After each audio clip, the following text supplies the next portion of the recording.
Good morning, children. In our previous class, we studied about plant hormones. So, in today's class, let's study about animal hormones. Let's begin. We have already studied in our previous class that information in animals or humans is transmitted either by electrical impulses or by secreting some chemicals. Now, information is transmitted by electrical impulse by neurons or nerve tissue.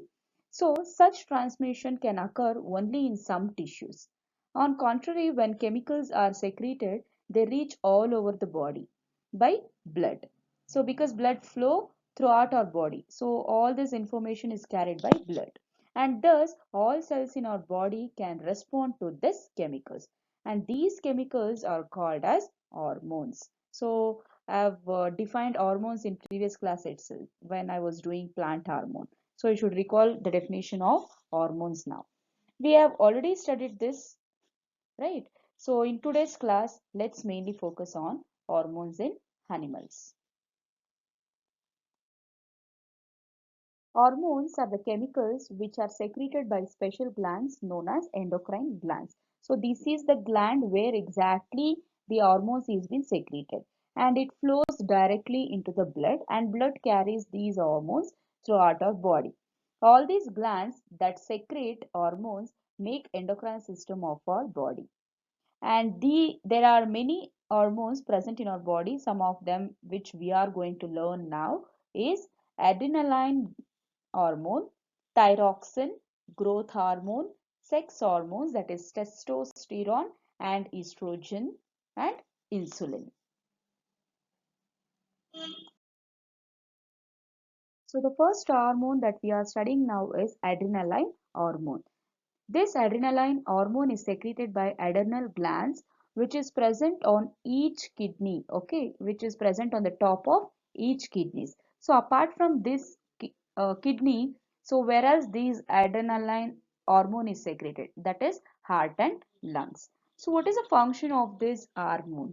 See, when a cat is getting scared by seeing a dog, so what does it do? It gets scared and it will run away. It will run away or it will fight with the dog, right? So these adrenaline hormones increases the breathing rate and heartbeat. So when we get scared by seeing something scary, so what happens? Automatically our breathing rate increases and heartbeat also get increases. And the supply of oxygen in the body is also high, right? So breathing rate increases, the concentration of the contraction of diaphragm and muscles also increases. This response together enable the enable the animal body to deal with the situation, right? So this is a function of adrenaline hormone. So the next hormone that we are studying is thyroxine. This thyroxine is secreted by thyroid glands. So in the picture you can make out where exactly this thyroid has been present. So it is exactly at the base of the neck. What is the function of this thyroxine? It regulates the metabolism of carbohydrates, proteins, and fats. Next function is it secretes secretion of this hormone is mainly regulated by iodine. Fine. So that means if your diet consists of deficiency in iodine, okay, there might be some problem in metabolism. So the health condition that thus arises is called goiter. If there is a deficiency in iodine, um there is a problem in the health, and this condition causes a goiter. Fine. So the next hormone that we are studying is a growth hormone. So this growth hormone is secreted by pituitary gland. So this pituitary gland is located at the base of our brain. So what is the function of this hormone? This hormone is responsible for the normal growth development of our body.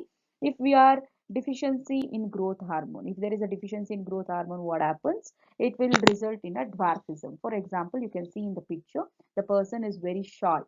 This shortness of growth is said to be dwarf condition of a person. That means a person's growth inhibits and he doesn't grow further and he becomes very short and is very short, and it doesn't grow further. Okay, so this is the deficiency in growth hormone leads to. So next we'll see the next hormone, the coming slide. Okay, so the next hormone is sex hormones. This is about testosterone and estrogen, both uh, male sex hormones and female sex hormones. These are the sex hormones present in the human beings. First, we'll see what is testosterone. This is present in the males and secreted by testes. These hormones are responsible for development of secondary sex characters in males. So what is that secondary sex characters means? So there is a body hair grows and voice breaks, and there is a muscle growth, increase in muscle growth. So these are the changes in the males. Okay, and coming to estrogen, it is present in females and it is produced by ovaries. So these estrogens are responsible for development of secondary sex characters in females, like growth of a breast and pubic hair grows, wide hips that develops. Okay, so this is about the sex hormones.